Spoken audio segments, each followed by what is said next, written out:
오늘은 마가복음 11장 말씀을 가지고 호산나 호시아나라는 제목으로 말씀을 전하겠습니다. 오늘은 예수님께서 예루살렘 성에 입성하신 것을 기념하는 종려주일입니다. 예수님이 예루살렘 성에 입성하실 때 백성들은 종려나무 가지 팜 리브스를 흔들며 자신들의 겉옷을 바닥에 깔고 격렬히 환영했습니다. 그리고는 크게 외쳤죠. 호산나. 호산나는 히브리어 호시아나의 아람어식 발음입니다. 호시아는 우리가 여호수아 할 때 호시아 똑같은 의미입니다. 구원한다는 얘기고, 또 나는 지금이라는 뜻입니다. 호시아나는 지금 구원하소서라는 뜻입니다. 이는 시편 118편 25절에 여호와여 구하옵나니 이제 구원하소서, 여호와여 우리가 구하옵나니 이제 형통하게 하소서에 등장하는 구절입니다. 호시아나. 그런데 이들이 지금 외치고 있는 말은 호산나입니다. 당시 유대 땅의 실제 사용 언어는 히브리어가 아니라 아람어였습니다. 유대인들은 바벨론의 포로기를 겪으면서 히브리어를 쓰고 읽는 것 정도만 했지 그것을 일상용어로는 사용하지 않았습니다. 그들의 모든 의사소통은 아람어로 하고 있었죠. 언어는 항상 그 언어 안에 담긴 특별한 뉘앙스와 정신이 있습니다. 한국어만 보아도 한국어는 유독 다양한 방식의 높임말과 존대어들이 포함되어 있습니다.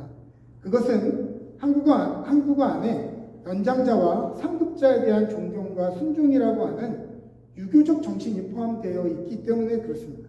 그래서 그냥 언어로서의 한국어뿐만이 아니라 그 안에는 유교적인 정신적인 뿌리를 갖고 있다고 하는 거예요. 그러니까 언어라고 하는 것 자체. 압존법 같은 표현도 아주 독특한 표현이죠. 그것은 사실 일본에서 먼저 사용하던 표현인데요. 오늘날까지 군대나 조직사회에서 많이 표현되는 표현 중에 하나입니다. 압존법이 뭐죠? 만약에 중대장이 김상병을 지금 오라고 해 라고 하면 나는 일병인데도 그 김상병을 중대장님 앞에서는 낮춰서 부르는 것이 압존법입니다. 그래서 중대장님 김상병은 다리가 다쳐서 지금 빨리는 못 올 것 같습니다. 이렇게 얘기하는 거예요. 아주 독특한 유교적 정신이 포함되어 있는 그런 표현이죠. 또 상대방의 실수나 잘못에 대하여도 있는 그대로 직설적으로 이야기하기보다는 완곡하고 우회적인 표현을 쓰려고 애쓰는 것이 한국어의 특징 중에 하나입니다. 그것은 아마 상대방의 기분을 배려하려는 태도가 담겨 있는 것이겠죠. 이와 같이 언어에는 단순한 의미 전달과 의사소통뿐 아니라 그 언어 안에 담긴 그 배경의 정신까지도 포함되어 있는 것입니다. 어쩌면 이들이 히브리어를 잊었다라고 하는 사실은 단순히 그 언어를 사용하지 않는다가 아니라 그 언어 안에 담긴 세상을 보는 관점과 정신도 점점 희미해져 가고 있었다. 이렇게 해석할 수 있겠죠.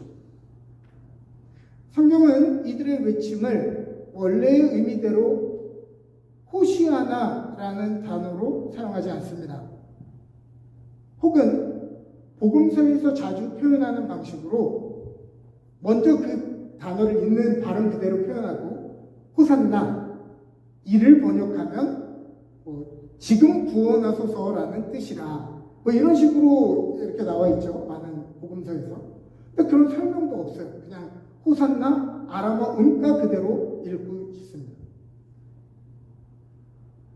왜 그랬을까를 생각해 보면 당시 외쳐진 호산나라고 하는 아람어의 뉘앙스를 성서 기자들이 그저 그대로 독자들에게 전달하려 했던 것이 아닌가라는 생각을 해봅니다.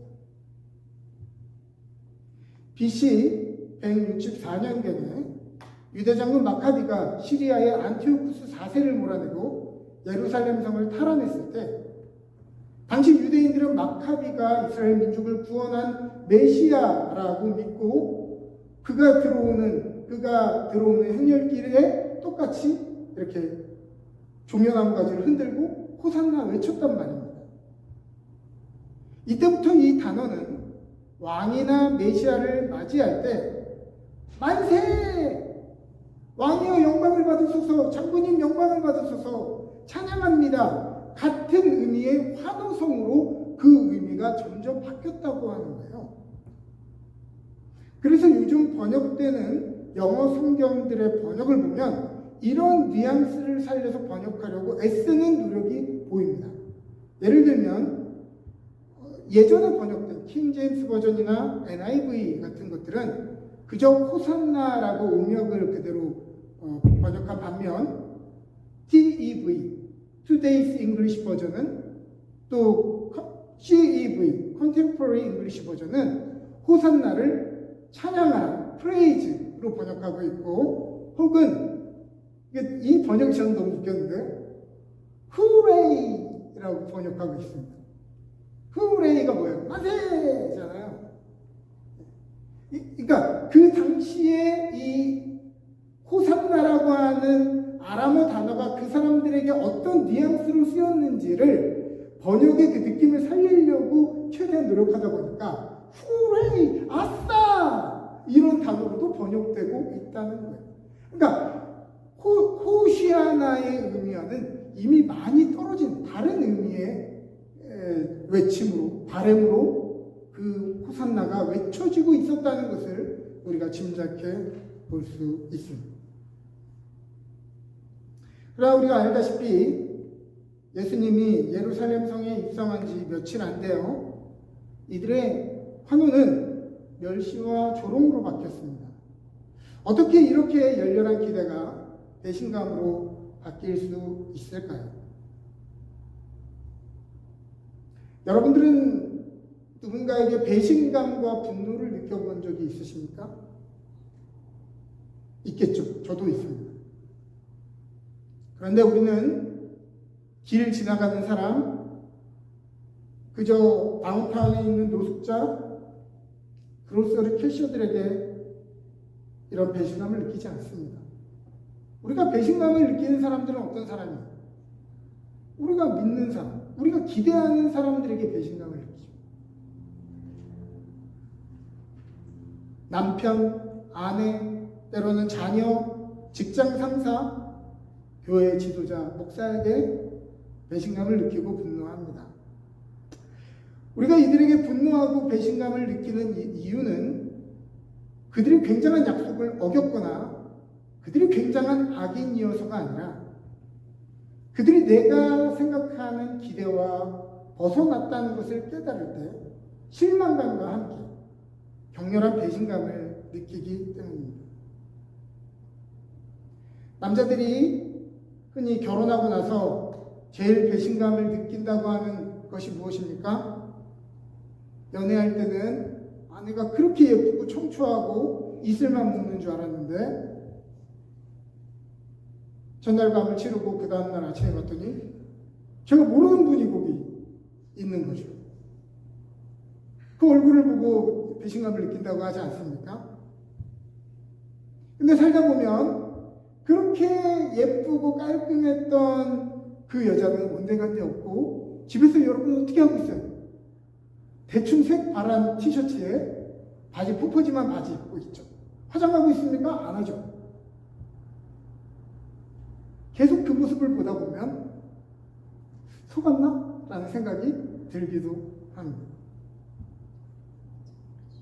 속인 건 아니죠. 내가 그렇게 기대했을 뿐.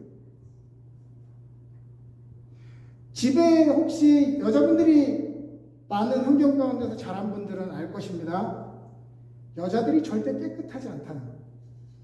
사람들이, 남자들이 잘 몰라요. 여자들이 깨끗한 줄 알아요. 아닙니다. 진짜 더럽습니다. 네? 그렇게 말씀하시면 괜찮습니다. 목숨 내놓고 사는 거 알기 때문에. 자, 남자들 발냄새? 냄새도 아니에요. 뭐 운동하고 나서 뭐 양말 침대 밑에 넣는 거? 그건 냄새도 아니에요. 여자 스타킹 발냄새 맡으면 죽습니다. 누나가 내시잖아요. 이건 세상의 냄새가 아니에요.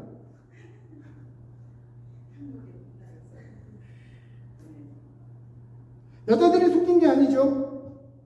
남자들이 환상을 가지고 여자는 깨끗해, 여자는 항상 깔끔해, 이런 기대를 가지고 있다가 그렇지 않은 모습을 보니까 뭔가 속은 것 같고 뭔가 잘못된 것 같은 느낌을 받는 것이죠. 속인 게 아니에요. 자, 그럼 반대로 여자분들은 남자들에게 제일 배신감을 느끼는 게 뭡니까? 연애할 때 남자들 어떻게 해요? 여러분들한테 엄청 간쓸게 다 내주면서 뭐 하늘의 별도 따다줄 것처럼 얘기하지 않습니까? 그런데 결혼해보니까 어떻게 된다? 이 노래 아시면 같이 불러보죠.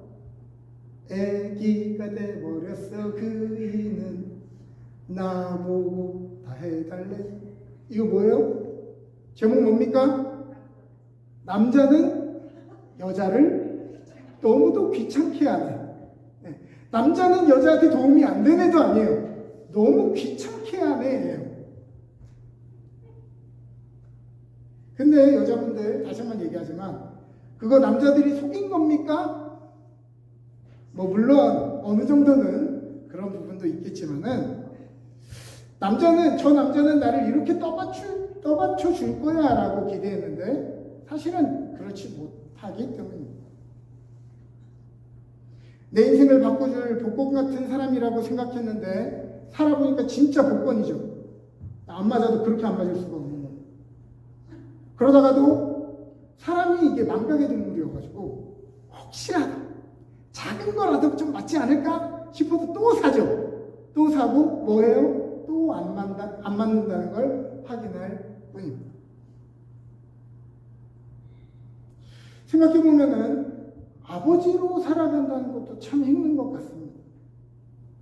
물론 가장의 역할을 100% 하는 것도 100% 하지 못하는 것도 우리의 모습이지만 요즘은 우리가 보고 배운 우리 시대의 아버지의 역할을 100% 해도 욕먹는 시대입니다.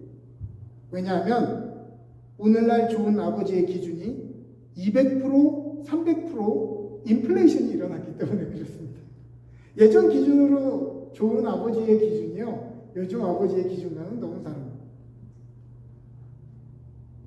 예전에는 비교당해도 옆집 남자 정도랑 비교당했는데 요즘은 누구랑 비교당해요? 드라마 남자 주인공과 비교당해요. 세상에 이 환상적인 뭐 유니콘 같은 동물을 만들어 놓고 그거랑 비교하는 거예요.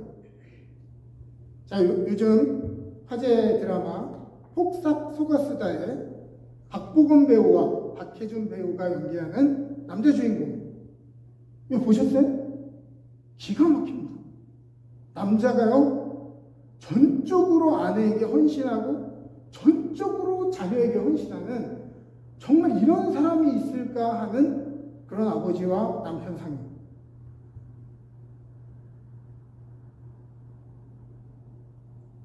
저렇게도 헌신하고 아내 편도 들어주는데 얼굴이 뭐예요? 얼굴은 박보검. 박해준이에요. 나이들은 이거 연기한 사람도 박해준, 잘생긴 배우죠. 너무 훈훈합니다. 그런데 드라마가 끝나고 현실로 돌아오면 어떤 일이 일어나죠? 저거 자기 앞가림도 못하고 저게 내 편인지 아닌지 헷갈리는 남편인 것 같기도 하고, 무엇보다 얼굴이 굉장히 케이오스가 가득하지 않습니까? 얼굴에 혼돈이 가득해요. 혹시 부인분이 그 드라마를 보고 있다면 제가 여러분들에게 조언 하나 드립니다. 웬만하면 숨도 쉬지 말고 방 구석에 빨리 들어가셔서 숨을 쉬기 바랍니다. 괜히 왔다 갔다 하는 거 걸렸다가는 당신은 왜 저렇게 못해? 라고 하면서 혼쭐이 날 것이 분명하기 때문이에요. 백성들은 예수님께 기대했습니다. 종교의 자유를 빼앗고 간섭하는 이교도 놈들을 다 뽑아 버리시고 야훼 신앙이 이 땅의 기준이 되게 하십시오. 여호와의 말씀이 부흥되게 해주십시오. 이렇게 기도했을 것이고, 침략자 로마군들 다 쫓아내 주시고 우리도 좀 일할 만큼 먹고 살 수 있는 그런 정직한 사회 살아가게 해주십시오. 기도했을 것입니다. 우리 아들 군대에 지명되어서 저 세계 저 유럽 전방에 가가지고 최전방에 서는 일들이 일어나지 않게 해주십시오. 가난한 우리나라 이제 좀 잘 살게 해주셔서 우리도 좀 고기 반찬 먹고 살게 해주십시오. 모두가 저마다의 기대로 예수님을 향해 호산나 이 종려나무 가지를 흔들었을 것입니다. 그런데 예수님의 마지막 일주일의 행보를 보니까 내가 생각하는 그 사람이 맞는가? 라고 하는 의구심이 들게 됩니다. 월요일에는 성전 없는 무화과처럼 성전이 강도의 수굴이 되어버렸다며 예수님은 노끈으로 채찍을 만들어 성전을 뒤집어 엎으셨습니다. 지금 로마와 맞서려면 가장 먼저 종교 귀족들이란 편을 먹고 종교적인 힘을 덧입어야 되는데 예수님이 이 사람들과의 관계를 불편하게 만들며 시작하고 있는 거예요. 왜 이러지? 저렇게 하면 안 될 텐데. 화요일에 예수님은 성전의 부흥이 아니라 성전이 완전히 무너져 내릴 것을 선포하십니다. 무엇보다도 자신이 하나님의 아들이라고 말씀하시면서도 아이러니하게 하나님의 아들인데 십자가에 달려 죽어야 된다고 이야기하십니다. 수요일에 예수님은 순전한 나들을 부은 고결한 여인의 섬김을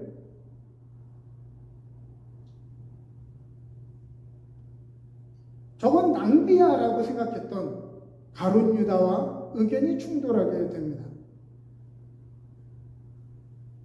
오늘날로 치면 재정부장과 충돌이 난 것입니다. 어느 곳이든 재정부장과 관계가 안 좋으면 공동체가 멀쩡하기 힘들어요. 근데 예수님이 재정을 맡은 가룟 유다랑 충돌하신 거죠. 그때부터 가룟 유다의 마음 가운데는 예수님을 의심하고 예수님을 팔아야겠다라는 생각을 했다고 성경은 이야기합니다. 목요일에는 예수님이 이제 왕이 되실 분이 종들이나 하는 제자들의 발을 씻겨주시는 일을 하십니다. 그리고 서로의 발을 씻기지 않으면 나와 상관없다 하시죠. 성찬을 나누시며 이제 곧 지키실 자신의 몸과 흘리실 피를 기념하라 말씀하십니다. 우리가 볼 때에는 참 그날 은혜스러웠겠구나 생각하지만 사실 그날 제자들은 얼마나 황당했을지를 생각해 보십시오. 예수님이 이제 왕이 되면 누가 오른쪽 왼쪽에 앉을 거냐, 자기들 행복한 회로를 돌리고 있는데 예수님은 내가 너희를 위해서 내 살을 찢기고 내 피를 흘릴 건데 너희가 그것을 기념해야 된다 하시니, 그러면 우리는 3년 동안 쫓아다닌 우리의 열심은 뭐가 되는 건가? 제자들은 아리송했을 것입니다. 금요일에는 3년을 따라다닌 제자들도 다 배신감을 느끼고 뿔뿔이 흩어졌을 뿐 아니라 가장 가까운 제자는 노예 한 명의 가격에 은 30냥에 정적들에게 예수님을 팔아버립니다. 예수님은 왕국이 아니라 빌라도의 법정에 쓰셨고 수많은 음해 속에서도 아무 말도 스스로 변호하지 않아 모든 죄를 인정해버린 무능한 죄인이 되셨습니다. 마치 그런 모습은 열렬히 기대하고 소망했던 이들에게 마치 사기를 친 것처럼 못 이룰 희망 고문을 한 것처럼 모든 사람들에게 가십거리가 되고 분노의 대상이 되고 오물투척의 대상이 된 것입니다. 회중들이 얼마나 화가 났던지 빌라도가 회중들에게 선택하라고 하잖아요. 여기에 살인자 잡범 바라바, 너희가 지금 십자가에 못 박으라고 하는 이 예수가 있는데 누구를 풀어줄까? 누가 봐도 이 바라바가 더 나쁜 놈인데 이 사람들의 분노는 예수님을 향해 있었던 거예요. 한 목소리로 바라바를 풀어줘라.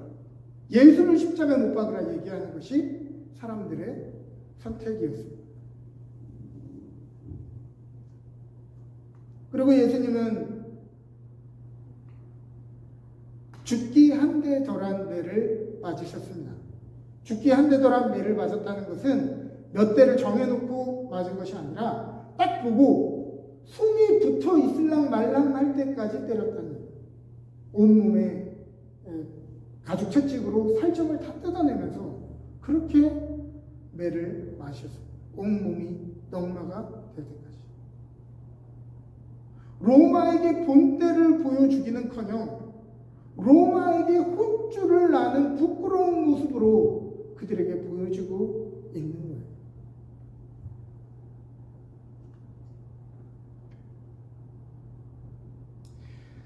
십자가를 지고 골고다를 오를 때 사람들은 저주와 모욕을 하며 쓰레기를 던지고 침을 뱉었습니다.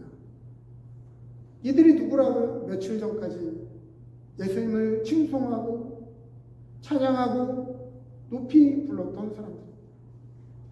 그들이 외쳤던 호산나는 배신을 당한 것입니다. 전혀 그들의 기대대로 되지 않았기 때문이죠. 생각해보면 그 사람이 믿을 만한 존재가 아닌 것도 이유가 될 수 있겠지만 근본적으로 우리는 나 중심적으로 기대하기 때문에 우리가 스스로 만든 기대에 배신을 당하게 되어 있습니다. 상대방이 나를 배신하는 게 아니라 내가 만든 기대 때문에 우리는 배신을 당합니다.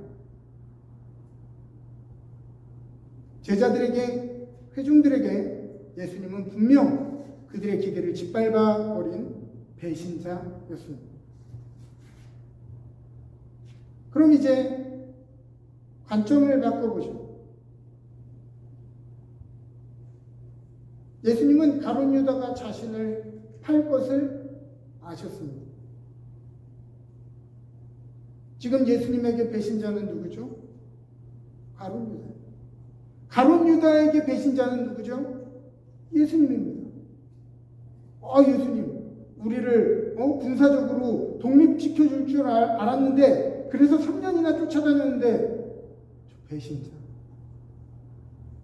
그런데 예수님의 입장에선 가룟 유다가 배신자입니다. 예수님을 가장 사랑하는, 스스로 가장 사랑한다고 말했던 저 제자가 자신을 부인할 것인데 3번을 부인할 것을 말씀하십니다.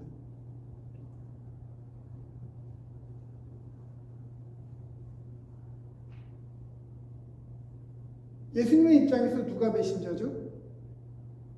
베드로가 배신자죠. 그러나 베드로의 입장에서는 누가 배신자죠? 자신들을 영광으로 이끌어주지 못하고 이러한 범법자가 되게 만든 예수님이 배신자죠. 서로가 서로에게 배신자라고 생각한다는 것입니다. 실제로 이들은 배신자였지만 말이죠.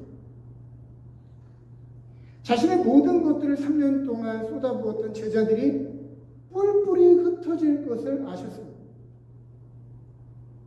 예수님에게 제자들은 배신자였습니다. 그런데 제자들의 입장에서는 예수님이 배신자였습니다.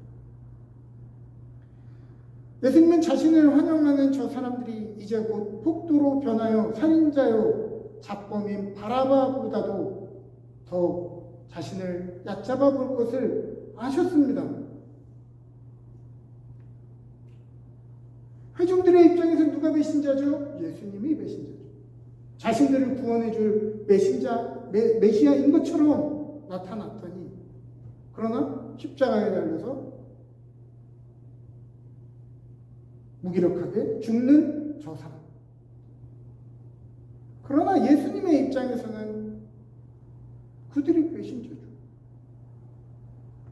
생각해 보세요. 예수님은 그들이 폭도가 될 것을 아셨습니다. 폭도가 될 것을 아는 사람들이 환영하는 그 환영의 물결. 예수님의 마음은 어떠한 마음이었습니까? 이스라엘 성으로 들어갈 때 예수님은 영광을 받으러 왕궁에 들어가려 이스라엘 궁에 들어오신 것이 아니라, 예루살렘 성에 들어오신 것이 아니라 십자가를 지르고 세상의 모든 죄를 짊어지고 세상의 모든 죄와 무게를 짊어지고 십자가에서 죽으시려고 들어왔죠. 그러나 사람들은 그것을 알지 못했습니다. 그저 자신들의 소원대로 되지 않는다고 예수님을 배신자로 여겼을 뿐이죠. 그러면 예수님은 이런 배은망덕한 인간들을 어떻게 대하셨는가? 가룟 유다는 배신당했다고 느껴서 예수님을 팔아버리고, 가장 소중하게 예수님을 사랑한다고 얘기했던 제자는 예수님을 3번이나 부인했고, 제자들은 다 도망갔고, 이 환영했던 인파들은 폭도로 변했지만 예수님은 배신한 이 사람들에 대해서 어떻게 했냐고요? 요한복음 13장 1절은 얘기합니다. 유월절 전에 예수께서 자기가 세상을 떠나 아버지께로 돌아가실 때가 이른 줄 아시고 세상에 있는 자기 사람들을 사랑하시되 끝까지 사랑하시니라. 자기 사람들을 사랑하시되 내 말을 잘 듣는 사람만, 내 기대에 충족되는 사람만 사랑했더라가 아니라 자기 사람들을 사랑하시되 중간에 포기했다가 아니라 자기 사람들을 사랑하시되 끝까지 사랑하십니다. 자기를 이제 곧 팔아버릴 저 가룟 유다마저도 자기를 버리고 3번이나 부인할 수제자마저도 온 세상 죄를 위해 십자가를 지기 위해서 예루살렘 성에 들어왔지만 그것도 모른 채 폭도가 되어버린 저 사람들을 향하여 주님은 사랑하시되 끝까지 사랑하셨습니다. 빌라도의 법정에서 말도 안 되는 모함을 받을 때 주님은 한마디 변호도 하지 않으셨습니다. 이사야서 53장 7절에 그가 곤욕을 당하여 괴로울 때도 그의 입을 열지 아니하였으며 마치 도수장으로 끌려가는 어린 양과 털 깎는 자 앞에 잠잠한 양같이 그의 입을 열지 아니하였도다. 정상인의 몸으로도 무거운 십자가를 온몸이 피와 고름으로 누더기가 된 몸으로 그 무거운 십자가를 메고 골고다 언덕으로 오르셨습니다. 정상인이요, 그 무게를 짊어지기에도 정말 무거운 겁니다. 제가 어떻게 하냐면, 제가 예전에 얘기한 적이 있는 것 같아요. 저희 중고등부 때 예수님의 십자가를 체험해보자면서 수련할 때 비슷하게 예수님의 십자가 크기로 만들어가지고 메고 간 적이 있습니다. 진짜요, 여기서 저기까지도 못 갑니다. 너무너무 무거워요. 근데 그거보다 훨씬 더 무거운 소재로 만들었겠죠. 형틀이니까요. 근데 건강한 사람이 들고 가도 못 가는 그 무거운 것을 예수님은 온몸이 너덜너덜 해줬는데도 그 상태로 메고 가셨습니다.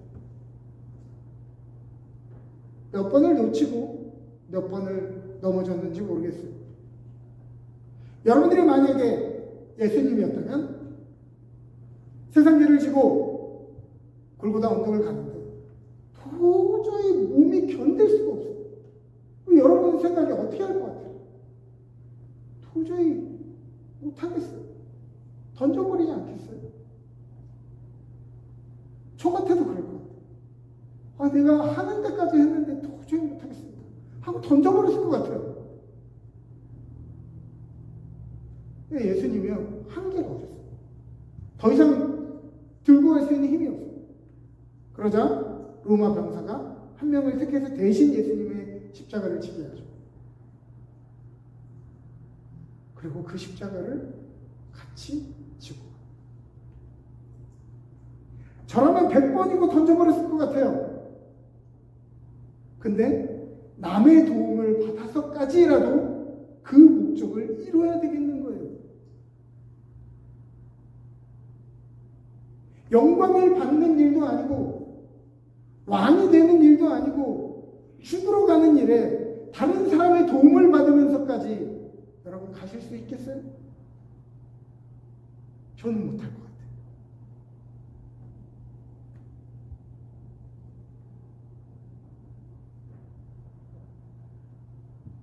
하나님과 화목해 하기 위한 희생양이 되셨건만 십자가 위에서 온갖 조롱과 모욕과 수치심을 당하셨습니다. 그런데 예수님 뭐라고 했는지 아세요? 하나님 저것들 다 쓸어버려 주십시오. 내가 세상 죄를 위해서 내가 내 생명을 바치려고 하는데 이 가치도 모르는 것들 다 쓸어버리십시오 하고 싶을 것 같아요. 예수님 뭐라고 했는지 아세요? 아버지, 저들을 용서하여 주십시오. 저들은 자기들이 하는 일을 알지 못함이니이다.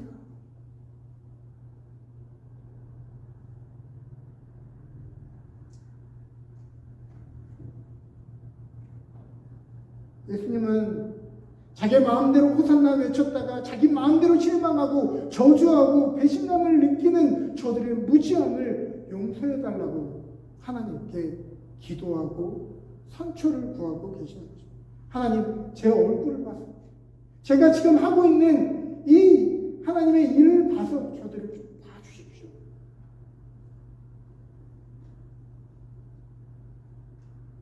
그들은 몰랐습니다. 예수님은 유대인의 왕이 아니라 모든 세대와 열방의 왕이 되신다는 것을, 힘으로 로마를 정복하신 것이 아니라 완전한 죽음과 완전한 부활로 모든 인생을 지배했던 사망의 권세를 정복하셨다는 것을 말합니다. 예수님은 자기를 비워 종의 형체를 가지고 죽기까지 복종하셨을 때 하나님이 그를 지극히 높여 모든 일을 위해 뛰어난 이름을 주셨다는 것입니다. 오늘 생존할 수 있는 힘이 능력이 아니라 죽음에 굴복되지 않는 영원한 생명이 우리의 능력이라는 것을 말입니다. 만약 그때 그들이 호시아나를 외쳤으면 어땠을까요? 호시아나라고 하는 표현이 나오는 시편 118편에서 다윗은 여호와께 감사하라, 그는 선하시며 그의 인자하심이 영원하심이로다 라고 고백하고 있습니다. 이 구절은 잘 아는 구절이죠. 근데 이 내용의 핵심은 무엇입니까? 우리가 감사해야 되는 것은 우리가 보기에 감사할 만한 것이 있기 때문이 아니라 우리가 감사해야 하는 것은 그분이 선하시고 그분의 인자하심이 영원하기 때문에 감사해야 된다는 거죠. 우리가 원하는 무엇이 이루어져서 감사가 아니라 하나님이 우리를 향한 선하신 뜻이 우리의 계획과 우리의 때보다 더 완벽하다는 것을 고백하기 때문에 이렇게 얘기하는 건 아닙니까?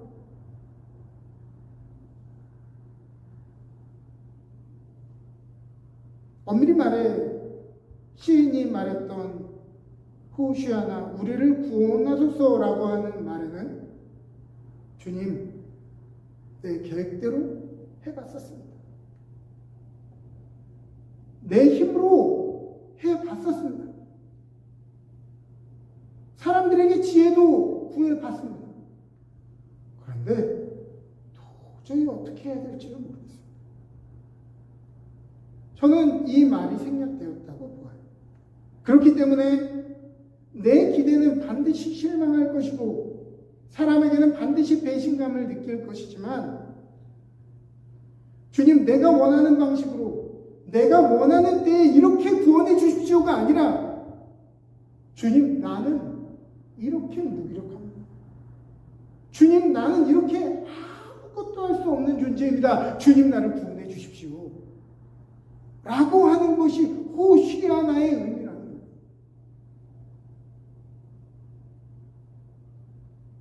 우리는 우리가 원하는 방식으로, 우리가 기대하는 방식으로, 우리가 원하는 때에 뭔가가 이루어지기를 원하고, 그게 이루어지지 않으면 하나님이 우리를 향하여서 우리를 침묵했다고 얘기하고, 실망했다고 얘기하고, 하나님이 우리를 버렸다고 얘기하고, 하나님 살아계시냐라고 묻지만, 호시아나는 그런 종류의 구원의 고백이 아닌 것입니다. 주님, 나는 어떻게 해야 할지, 내가 구원받는 존재가 되기 위해서 내가 뭘 해야 될지 나는 모르겠어요. 전적으로 주님께만 달려 있습니다. 주님 도와주십시오.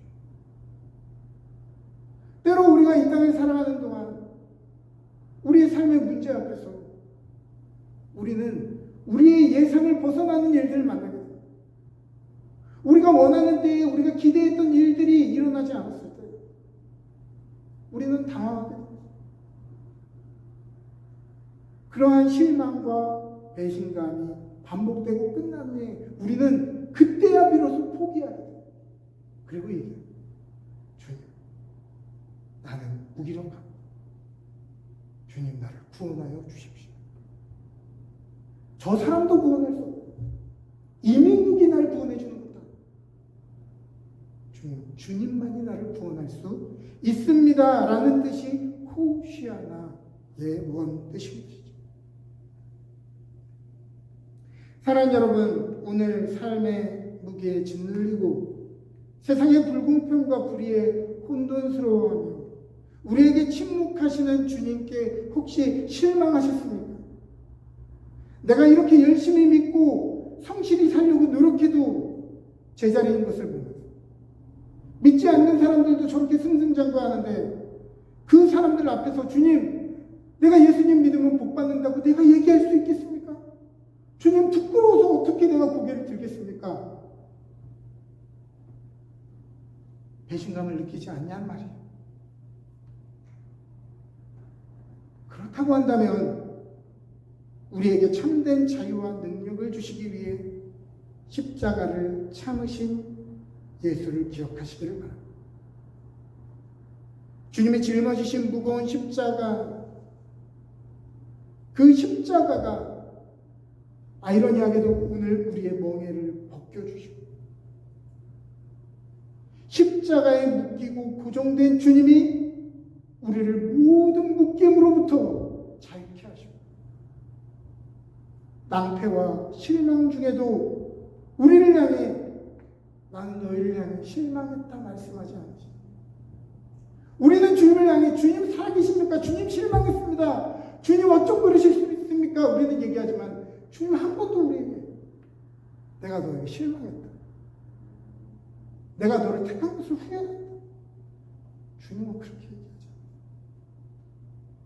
내가 너를 믿는다, 내가 너를 기대한다, 내가 오늘 너에게 힘을 주기를 바란다 말씀하시는 것이 주님이란 말입니다. 그 예수님의 십자가가 우리에게 은혜를 주실 것입니다.